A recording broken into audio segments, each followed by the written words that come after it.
ਹਰ ਦਿਨ ਦਾਅਵਾ ਕੀਤਾ ਜਾਂਦਾ ਸਰਕਾਰ ਵੱਲੋਂ ਕਿ ਨੌਕਰੀਆਂ ਦੇ ਰਹੇ ਆ, ਵੱਡੇ-ਵੱਡੇ ਹੋਰਡਿੰਗਸ ਲਗਾਏ ਜਾਂਦੇ ਨੇ।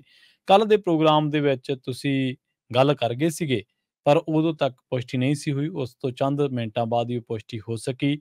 ਕਹਿੰਦੇ ਕਿ ਹੁਣ ਪੰਜਾਬ ਵਾਲਿਆਂ ਨੂੰ ਡਾਂਗਾਂ ਤੇ ਹਰਿਆਣੇ ਵਾਲਿਆਂ ਨੂੰ ਨੌਕਰੀਆਂ ਦੇ ਰਹੀ ਹੈ ਪੰਜਾਬ ਸਰਕਾਰ। ਬਿਲਕੁਲ ਪ੍ਰਵੀਨ ਜੀ, ਅੱਜ ਜਦੋਂ ਆਪਾਂ ਇਹ ਗੱਲ ਕਰ ਰਹੇ ਹਾਂ ਤਾਂ ਭਾਰਤੀ ਸਮੇਂ ਅਨੁਸਾਰ ਹਾਂਜੀ 9 ਸਤੰਬਰ ਦੀ ਸਵੇਰ ਔਰ ਸਵੇਰ ਦੇ 7 ਕੁ ਵਜੇ ਆ ਇੱਥੇ, ਜੀ ਜੀ ਤੇ ਅਗਲੇ 40 ਮਿੰਟਾਂ ਬਾਅਦ ਜਦੋਂ ਤੱਕ ਆਪਣਾ ਪ੍ਰੋਗਰਾਮ ਨਿਬੜਨਾ ਹੈ, ਹਾਂਜੀ ਤਦ ਤੱਕ ਉਹ ਸਬ ਇੰਸਪੈਕਟਰ ਨਿਯੁਕਤੀ ਪੱਤਰ ਲੈਣ ਲਈ ਜਲੰਧਰ ਦੇ ਪੀਏਪੀ ਮੈਦਾਨ 'ਚ ਪਹੁੰਚ ਗਏ ਹੋਣਗੇ, ਹੂੰ ਕਿਉਂਕਿ 8 8:30 ਵਜੇ ਤੋਂ ਪ੍ਰੋਗਰਾਮ ਸ਼ੁਰੂ ਹੋਣਾ ਹੈ ਜਿੱਥੇ ਉਹ ਵੰਡੇ ਜਾਣੇ ਨੇ। ਜੀ ਮੇਰੇ ਕੋਲ 7 ਤਰੀਕ ਦੀ ਦੇਰ ਰਾਤ ਨੂੰ ਇੱਕ ਚਿੱਠੀ ਆਉਂਦੀ ਆ, ਠੀਕ ਹੈ ਤੇ ਉਹ ਚਿੱਠੀ ਸਰਕਾਰੀ ਅਧਿਕਾਰੀਆਂ ਦੇ ਹਵਾਲੇ ਦੇ ਮੋਹਰ ਲੱਗੇ ਦੇ ਸਾਰੇ ਨਾਲ ਆਉਂਦੀ ਆ, ਜਿਵੇਂ ਮਤਲਬ ਉੱਪਰ ਡਾਇਰੀ ਨੰਬਰ ਲੱਗਿਆ, ਸਾਰਾ ਕੁਝ ਲੱਗਿਆ। ਜੀ ਪਰ ਉਸ ਸਮੇਂ ਜਦੋਂ ਰਾਤ ਦੇ ਕਾਫੀ 10:30 11 ਵਜੇ ਹੁੰਦੇ ਨੇ, ਉਸ ਤੋਂ ਬਾਅਦ ਮੈਂ ਸੰਪਰਕ ਸਾਧਨ ਦੀ ਕੋਸ਼ਿਸ਼ ਕਰਦਾ ਤਾਂ ਸੰਪਰਕ ਨਹੀਂ ਹੋ ਪਾਉਂਦਾ। ਤੇ 8 ਤਰੀਕ ਸਵੇਰੇ ਹੀ ਆਪਾਂ ਇਹ ਪ੍ਰੋਗਰਾਮ ਕਰ ਰਹੇ ਹੁੰਦੇ ਹਾਂ, ਤਦ ਤੱਕ ਮਤਲਬ ਇਹ ਪੁਸ਼ਟੀ ਨਹੀਂ ਹੋ ਪਾਉਂਦੀ ਕਿ ਸਰਕਾਰੀ ਚਿੱਠੀ ਹੈ ਜਾਂ ਕਿਸੇ ਦੀ ਸ਼ਰਾਰਤ ਆ। ਸੋ ਇਸ ਲਈ ਆਪਾਂ ਕੱਲ ਉਨੀ ਕੁ ਗੱਲ ਕੀਤੀ ਸੀ ਕਿ ਇੱਕ ਇਹ ਹਵਾਲਾ ਆ ਰਿਹਾ ਕਿ 7 ਇੰਸਪੈਕਟਰਾਂ ਦੀ ਸਬ ਇੰਸਪੈਕਟਰਾਂ ਦੀ ਭਰਤੀ ਹੈ, ਉਹਦੇ ਵਿੱਚੋਂ 6 ਹਰਿਆਣੇ ਦੇ ਦੱਸੇ ਜਾ ਰਹੇ ਨੇ, ਪਰ ਅਜੇ ਤੱਕ ਉਹਦੀ ਪੁਸ਼ਟੀ ਨਹੀਂ ਹੈ ਕਿ ਮੇਰੇ ਕੋਲ ਇੱਕ ਕਿਸੇ ਖਾਸ ਵਿਅਕਤੀ ਰਾਹੀਂ, ਕਿਸੇ ਧਿਰ ਰਾਹੀਂ ਮੇਰੇ ਕੋਲ ਉਹ ਚਿੱਠੀ ਪਹੁੰਚਦੀ ਕੀਤੀ ਗਈ। ਪਰ ਜਿੱਦਾਂ ਹੀ ਆਪਾਂ ਪ੍ਰੋਗਰਾਮ ਖਤਮ ਹੋਇਆ ਤੇ ਉਸ ਤੋਂ ਬਾਅਦ ਜਿਨ੍ਹਾਂ ਨੂੰ ਮੈਂ ਦੇਰ ਰਾਤ ਫੋਨ ਮਿਲਾ ਰਿਹਾ ਸੀ, ਉਹਨਾਂ ਦੇ ਵਿੱਚ ਮੈਸੇਜ ਵੱਜੇ ਸੀ, ਫੋਨ ਉਸ ਸਮੇਂ ਆਪਣਾ ਬੰਦ ਹੁੰਦਾ, ਤੇ ਉਸ ਤੋਂ ਬਾਅਦ ਮੈਂ ਜਦੋਂ ਤਾਲਮੇਲ ਕੀਤਾ, ਉਹ ਕਹਿੰਦੇ ਬਿਲਕੁਲ ਸਹੀ ਹੈ ਜੀ, ਅਸਲੀ ਚਿੱਠੀ ਹੈ ਜੀ, ਅਸਲੀ ਭਰਤੀ ਹੈ, ਬਸ ਇਹ ਹੈ ਕਿ ਪੰਜਾਬ ਮੰਨ ਗਈ ਇਸ ਭਰਤੀ। ਠੀਕ ਹੈ। 7 ਸਬ ਇੰਸਪੈਕਟਰਾਂ ਦੀ ਭਰਤੀ ਦੀ ਉਹ ਚਿੱਠੀ ਹੈ ਜੀ। ਉਹਦੇ ਵਿੱਚ ਬਕਾਇਦਾ ਉਹਨਾਂ ਦੇ ਲੜੀ ਨੰਬਰ, ਉਹਨਾਂ ਦੇ ਰੋਲ ਨੰਬਰ, ਉਹਨਾਂ ਦੇ ਨਾਮ ਤੇ ਉਹਨਾਂ ਦੇ ਫੋਨ ਨੰਬਰ ਦਿੱਤੇ ਨੇ, ਤੇ ਥੱਲੇ ਬਕਾਇਦਾ ਕਰਕੇ ਲਿਖਿਆ ਜੀ ਕਿ ਤੁਸੀਂ 8/9/2023 ਸ਼ਾਮੀ 4 ਵਜੇ ਮਾਨਸਾ ਪੁਲਿਸ ਲਾਈਨ 'ਚ ਹਾਜ਼ਰ ਹੋਣਾ ਜਾ ਕੇ, ਮਤਲਬ ਕੱਲ ਹਾਜ਼ਰ ਹੋ ਗਏ ਹੋਣਗੇ ਜੀ, ਦੇਰ ਸ਼ਾਮ ਜੀ ਜੀ। ਸੋ ਉਸ ਹਵਾਲੇ ਨਾਲ ਉੱਥੇ ਹਾਜ਼ਰ ਹੋਣਾ, ਤੇ 9 ਤਰੀਕ ਨੂੰ ਸਵੇਰੇ 8 ਵਜੇ ਪੀਏਪੀ ਸਟੇਡੀਅਮ ਜਲੰਧਰ ਦੇ ਵਿੱਚ ਤੁਹਾਨੂੰ ਨਿਯੁਕਤੀ ਪੱਤਰ ਦੇਣੇ ਆ ਜੀ। ਤੇ ਉਹ ਨਿਯੁਕਤੀ ਪੱਤਰ ਇਸ ਜਿਹੜੇ 7 ਸਬ ਇੰਸਪੈਕਟਰ ਨੇ, ਉਹਨਾਂ ਚੋਂ ਜਿਹੜਾ ਲੜੀ ਚੋਂ ਨੰਬਰ 1 ਹੈ, ਉਸ ਨੇ ਮੁੱਖ ਮੰਤਰੀ ਤੋਂ ਸਾਰਿਆਂ ਦੇ ਹਾਸਲ ਕਰਨੇ ਆ। ਠੀਕ ਹੈ। ਇਹ ਉਹ ਚਿੱਠੀ ਸਾਰਾ ਕੁਝ ਦਰਜ ਹੈ।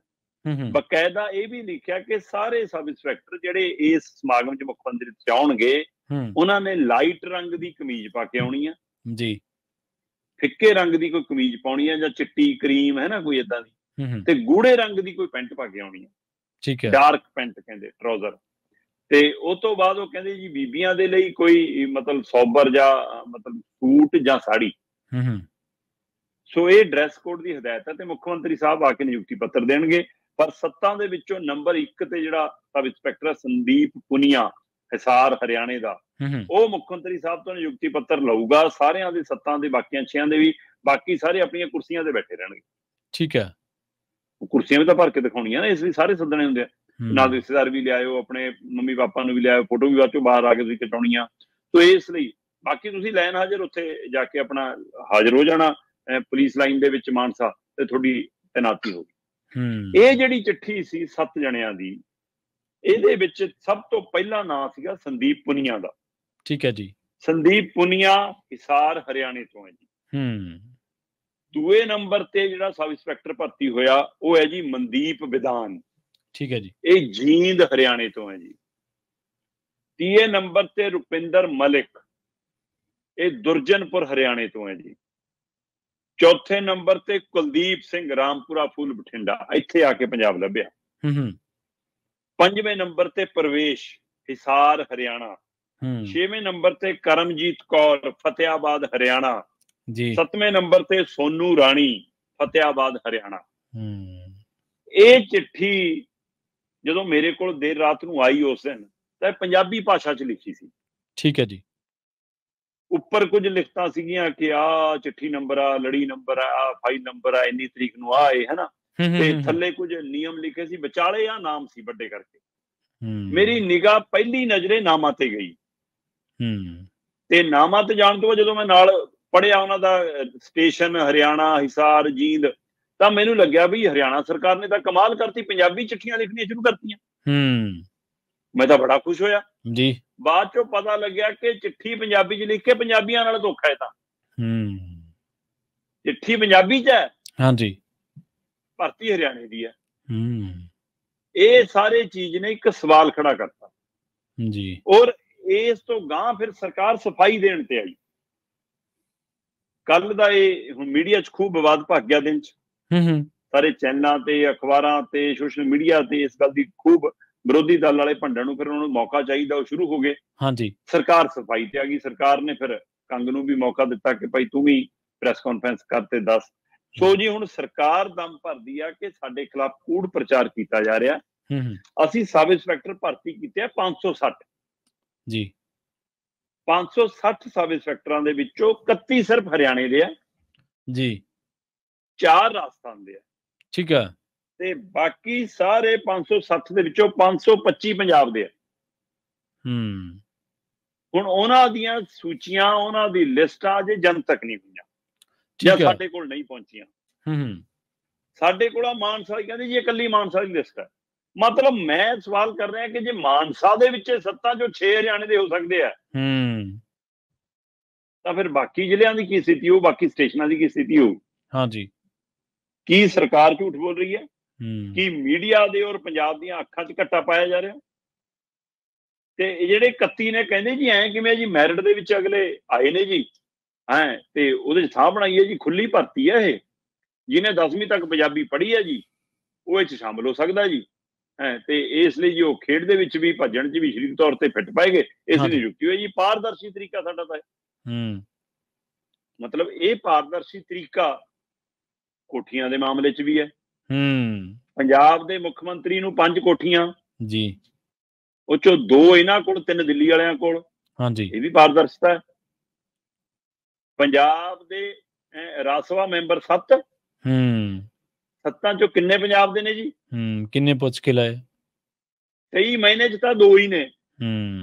2 'ਚੋਂ 1 ਵੀ ਮਤਲਬ ਕਾਰਪੋਰੇਟ ਘਰਾਣਿਆਂ ਦੇ, ਜੇ ਭੱਜੀ ਨੂੰ ਵੀ ਗਣੋਗੇ ਜੀ, ਠੀਕ ਹੈ। ਦੂਏ 2 ਤਾਂ ਦੁਕਾਨ ਹੈ, ਜਿਹੜਾ ਮਾਲ ਖਰੀਦੂਗਾ, ਜਿਹੜਾ ਮਾਲ ਵੇਚੂਗਾ ਉਹਦੇ ਨੇ ਉਹ। ਹਾਂਜੀ, ਬਿਲਕੁਲ। ਤੇ ਸੰਦੀਪ ਪਾਠਕ ਤੇ ਰਾਘਵ ਚੱਡਾ ਕਿੱਥੋਂ ਨੇ ਜੀ, ਮੈਨੂੰ ਦੱਸ ਦਿਓ। ਜਾਂ ਉਹ ਦੂਆ ਇੱਕ ਜਿਹੜਾ ਟੈਚੀ ਚੱਕੀ ਫਿਰਦਾ, ਬੀਜੇਪੀ ਕੰਨੀ ਫਿਰਦਾ ਸੀ, ਬੀਜੇਪੀ ਨੇ ਨਹੀਂ ਲਿਆ ਤੇ ਇੱਧਰ ਆ ਗਿਆ। ਸੋ 3 ਤਾਂ ਸਿੱਧੇ ਹੀ ਬਾਹਰ ਦੇ ਨੇ ਜੀ। ਇਹ ਤੋਂ ਗਾਂ ਆ ਜਾਓ। ਐਡਵੋਕੇਟ ਜਨਰਲ ਵਿਨੋਦ ਘਈ ਨੂੰ ਲੈ ਕੇ ਵਿਵਾਦ ਹੋਇਆ। ਉਹਦੇ ਪਹਿਲੂਆਂ ਤੇ ਵਿਵਾਦ ਹੋ ਸਕਦਾ ਹੈ, ਉਹਦੇ ਕੇਸਾਂ ਤੇ ਵਿਵਾਦ ਹੋ ਸਕਦਾ ਹੈ, ਉਹ ਕਿਹੜੀ ਧਿਰ ਨਾਲ ਰਿਹਾ, ਡੇਰੇ ਨਾਲ ਰਿਹਾ, ਉਹਨਾਂ ਨਾਲ ਰਿਹਾ, ਉਸ ਤੇ ਸਵਾਲ ਸੀ। ਚਲੋ ਉਹਦੇ ਇਸ ਕੈਟਾਗਰੀ 'ਚ ਤਾਂ ਬਾਹਰ ਸੀ ਨਾ ਕਿ ਉਹ ਪੰਜਾਬ ਦਾ ਹੈ ਜਾਂ ਨਹੀਂ ਪੰਜਾਬ ਦਾ ਸੀ। ਪਰ ਜਿਹੜੀ ਉਹਦੇ ਨਾਲ ਫੌਜ ਲਾਈ ਉਹ ਕਿੱਥੋਂ ਆ? ਉਹ ਸਾਰੀ ਕੋਈ ਹਿਮਾਚਲ ਦੀ ਹੈ ਜੀ, ਕੋਈ ਹਰਿਆਣੇ ਦੀ ਹੈ ਜੀ, ਕੋਈ ਦਿੱਲੀ ਵਾਲੇ ਵਕੀਲ ਨੇ। ਹਾਂਜੀ ਹਾਂਜੀ, ਬਿਲਕੁਲ। ਇੱਥੇ ਕੀ ਸਫਾਈ ਦਓਗੇ ਜਨਾਬ? ਉਹ ਤੋਂ ਗਾਂ BBMB ਦੇ ਵਿੱਚ ਅਕਾਲੀਆਂ ਦੇ ਸਮੇਂ ਵੀ, ਕਾਂਗਰਸੀਆਂ ਦੇ ਸਮੇਂ ਵੀ, ਤੇ ਰਹਿੰਦੀ ਖੁੰਦੀ ਕਸਰ ਇਹਨਾਂ ਦੇ ਸਮੇਂ ਵੀ ਜੀ, ਉੱਥੇ ਬੰਦੇ ਪੰਜਾਬ ਕੋਟੇ ਵਾਲੇ ਰਿਟਾਇਰ ਹੋਈ ਜਾਂਦੇ ਨੇ, ਹਿਮਾਚਲ ਵਾਲੇ ਆਪਣੇ ਬੰਦੇ ਠੇਕੇ ਤੇ ਰੱਖੀ ਜਾਂਦੇ ਨੇ। ਸਾਡੀ ਜਿਹੜੀਆਂ ਤੈਅ ਪੋਸਟਾਂ ਨੇ ਉਹ ਵੀ ਉੱਥੇ ਜਾ ਕੇ ਰਾਜੀ ਨਹੀਂ। ਹੁਣ ਮੈਨੂੰ ਨਹੀਂ ਪਤਾ ਉੱਥੇ ਕੰਮ ਕਰਨਾ ਪੈਂਦਾ, ਮੈਨੂੰ ਨਹੀਂ ਪਤਾ ਉੱਥੇ ਰਿਸ਼ਵਤ ਨਹੀਂ ਮਿਲਦੀ ਤਾਂ ਨਹੀਂ ਜਾਂਦੇ, ਕਿ ਉਹ ਸਟੇਸ਼ਨ ਫੀਲਡ ਵਾਲਾ ਨਹੀਂ ਗਾ ਜੀ। ਤੇ ਨਾ ਸਾਡੀ ਸਰਕਾਰ ਭੇਜਦੀ, ਅਗਲੇ ਹਿਮਾਚਲ ਵਾਲੇ ਭਰਤੀ ਕਰੀ ਜਾਂਦੇ, ਭਰਤੀ ਉਹਨਾਂ ਦੀ ਹੋ ਰਹੀ ਹੈ ਜੀ। ਇਹ ਤੋਂ ਇਲਾਵਾ ਪੰਜਾਬ ਦਾ ਸਿਹਤ ਵਿਭਾਗ, ਪੰਜਾਬ ਦਾ ਸਿੱਖਿਆ ਵਿਭਾਗ, ਪੰਜਾਬ ਦਾ ਪੁਲਿਸ ਵਿਭਾਗ, ਪੰਜਾਬ ਦਾ ਬਿਜਲੀ ਵਿਭਾਗ ਤੇ ਹੋਰ ਸਰਕਾਰੀ ਅਮਲਾ ਫਾਲਾ, ਉਹਨਾਂ ਸਾਰਿਆਂ 'ਚ ਚੈੱਕ ਕਰਕੇ ਦੇਖ ਲਿਓ। ਜੇ ਤੁਹਾਨੂੰ ਹਰਿਆਣਾ, ਹਿਮਾਚਲ, ਰਾਜਸਥਾਨ ਤੇ ਦਿੱਲੀ ਨਾ ਲੱਭੇ ਤਾਂ ਮੈਨੂੰ ਆ ਕੇ ਫੜ ਲਿਓ। ਬਿਲਕੁਲ। ਪੰਜਾਬ ਦੇ ਮੁੱਖ ਮੰਤਰੀ ਦੇ ਨਾਲ ਕਿੰਨੇ ਪੰਜਾਬ ਦੇ ਨੇ, ਕਿੰਨੇ ਬਾਹਰਲੇ ਨੇ, ਚੈੱਕ ਕਰ ਲਿਓ। ਜਿਹੜੀਆਂ ਪਿੱਛੇ 42 ਗੱਡੀਆਂ ਚੱਲਦੀਆਂ ਨਾ, ਉਹਨਾਂ ਦੀ ਔਸਤ ਕੱਢ ਕੇ ਦੇਖ ਲਿਓ। ਪੰਜਾਬ ਦੇ ਹਰ ਮੰਤਰੀ ਦੇ ਨਾਲ ਇੱਕ ਜਿਹੜਾ ਫੀਲਾ ਲਾਇਆ, ਉਹ ਕਿੱਥੋਂ ਲਾਇਆ ਦੱਸ ਦੇਣ ਮੈਨੂੰ। ਨਾਲੇ ਪੱਕਾ ਹੈ। ਹਰ MLA ਦੇ ਉੱਤੇ ਨਜ਼ਰ ਰੱਖਣ ਲਈ ਜਿਹੜਾ ਬੰਦਾ ਲਾਇਆ, ਉਹ ਕਿੱਥੋਂ ਲਾਇਆ। ਸਕੱਤਰੇਤ ਦੇ ਕਮਰਿਆਂ ਦੇ ਵਿੱਚ ਜਿਹੜੇ ਬੰਦੇ ਬਿਠਾਏ, ਕੈਬਨਿਟ ਦੀਆਂ ਬੈਠਕਾਂ 'ਚ ਜਿਹੜੇ ਚੱਕ ਕੇ ਫਾਈਲਾਂ ਚੱਕ ਕੇ ਦੇਖ ਲੈਂਦੇ ਨੇ ਮੰਤਰੀ ਦੇ ਮੂਹਰੇ ਤੋਂ ਕਿੱਥੇ ਦੇ ਨੇ ਤੇ ਕਿਹੜੇ ਅਧਿਕਾਰਾਂ ਨਾਲ ਨੇ, ਇਹ ਦੱਸ ਦੇਵੇ ਸਰਕਾਰ। ਸੋ ਇਹ ਪੰਜਾਬ ਨਾਲ, ਪੰਜਾਬ ਦੇ ਖਜ਼ਾਨੇ ਨਾਲ, ਪੰਜਾਬ ਵਾਸੀਆਂ ਨਾਲ ਸਿੱਧਾ ਧੋਖਾ ਹੈ। ਤੇ ਪੰਜਾਬੀਆਂ ਦੀ ਗਲਤੀ ਇੰਨੀ ਆ ਜੀ ਕਿ ਉਹਨਾਂ ਨੇ ਬੜੇ ਨਿਰਪੱਖ ਹੋ ਕੇ ਬੜੇ ਬਿਨਾਂ ਕਿਸੇ ਪਾਰਟੀ ਤੋਂ, ਬਿਨਾਂ ਕਿਸੇ ਧੜੇ ਤੋਂ, ਬਿਨਾਂ ਕਿਸੇ ਜਾਤ ਤੋਂ, ਬਿਨਾਂ ਕਿਸੇ ਫਿਰਕੇ ਤੋਂ ਦੇਖਿਆ ਇਹਨਾਂ ਦੇ 92 ਜਿਤਾਤੇ। ਆਹ ਗਲਤੀ ਕੀਤੀ ਹੈ ਬਸ ਪੰਜਾਬ ਨੇ ਜੀ, ਤੇ ਉਹਦਾ ਨਤੀਜਾ ਭੋਗ ਰਹੇ ਆ ਕਿ ਅੱਜ ਨੌਕਰੀਆਂ ਤੁਸੀਂ ਰਾਜਸਥਾਨ ਨੂੰ ਵੰਡ ਰਹੇ ਹੋ, ਅੱਜ ਨੌਕਰੀਆਂ ਤੁਸੀਂ ਹਰਿਆਣਾ ਨੂੰ ਵੰਡ ਰਹੇ ਹੋ। ਜੇ ਵੰਡਣੀਆਂ ਹੀ ਨੇ ਤਾਂ ਦਿੱਲੀ ਤੋਂ ਤੋੜ ਲਿਆਓ ਨਾ ਹੱਦਬੰਦੀ, ਕਿਆ ਅਸੀਂ ਹਰਿਆਣਾ ਵਿੱਚ ਰਲਾਉਣੇ ਆ, ਲਿਆਓ, ਅਸੀਂ ਫਿਰ ਪਾਣੀ ਵਾਲੇ ਮਸਲੇ ਵੀ ਨਿਬੇੜ ਲਾਂਗੇ, ਸਾਡਾ ਦਿੱਲੀ ਵਾਲਾ ਕਲੇਸ਼ ਨਿਬੜੂ। ਜੀ ਜੀ, ਫਿਰ ਆ ਜਾਓ ਹਿਮਾਚਲ ਵੀ ਲੈ ਲਓ। ਜੇ ਪਹਿਲਿਆਂ ਨੇ ਗਲਤੀ ਕੀਤੀ ਕਿ ਪਹਾੜ ਵੀ ਸਾਡੇ ਕੋਲ ਨਹੀਂ ਛੱਡੇ, ਹੈ ਨਾ, ਦਿੱਲੀ ਨਾਲ ਲੱਗਦਾ ਗੁੜਗਾਉਂ ਵੀ ਫਿਰ ਅੱਜ ਸਾਡਾ ਹੋਣਾ ਸੀ। ਬਿਲਕੁਲ ਸਹੀ। ਫਿਰ ਆ ਜਾਓ, ਫਿਰ ਉੱਥੇ ਲੜਾਈ ਲੜੋ ਨਾ ਜੇ ਲੜਨੀ ਆ। ਪਰ ਅੱਜ ਦੀ ਤਰੀਕ 'ਚ ਪੰਜਾਬ ਦੀ ਜਿਹੜੀ ਹੱਦਬੰਦੀ ਆ, ਤੁਸੀਂ ਉੱਥੇ ਪੰਜਾਬੀਆਂ ਨਾਲ ਧੋਖਾ, ਜਿਨ੍ਹਾਂ ਦੀਆਂ ਵੋਟਾਂ ਲਈਆਂ ਤੇ ਤੁਸੀਂ ਉਹਨਾਂ ਦੀਆਂ ਵੋਟਾਂ ਦੇ ਸਹਾਰੇ ਉਹਨਾਂ ਨਾਲ ਖਿਲਵਾੜ ਇਸ ਲਈ ਕਰ ਰਹੇ ਹੋ ਤਾਂ ਕਿ ਰਾਜਸਥਾਨ 'ਚ ਵੜਨ ਜੋਗੇ ਹੋ ਜਾਈਏ, ਤਾਂ ਕਿ ਹਰਿਆਣਾ 'ਚ ਆਪਣੇ ਝੋਲੇ 'ਚ ਵੋਟਾਂ ਪਾਉਣ ਜੋਗੇ ਹੋ ਜਾਈਏ। ਸਿਰਫ ਹਰਿਆਣਾ ਤੇ ਰਾਜਸਥਾਨ ਦੀਆਂ ਵੋਟਾਂ ਲੈਣ ਲਈ ਪੰਜਾਬ ਦੇ ਵਾਸੀਆਂ ਨਾਲ ਸਿੱਧਾ ਪੰਜਾਬ ਸਰਕਾਰ, ਆਮ ਆਦਮੀ, ਕੇਜਰੀਵਾਲ ਤੇ ਉਹਦੀ ਟੀਮ ਧੋਖਾ ਕਰ ਰਹੀ ਆ। ਤੇ ਆਹ ਧੋਖੇ ਦੀ ਲਿਸਟ ਸਾਹਮਣੇ ਪਈ ਆ ਕਿ 7 ਚੋਂ 6 ਹਰਿਆਣੇ ਦੇ। ਪੰਜਾਬ ਵਾਲਿਆਂ ਨੇ ਕੀ ਗੁਨਾਹ ਕੀਤਾ ਜੀ, ਮੈਨੂੰ ਦੱਸਿਆ।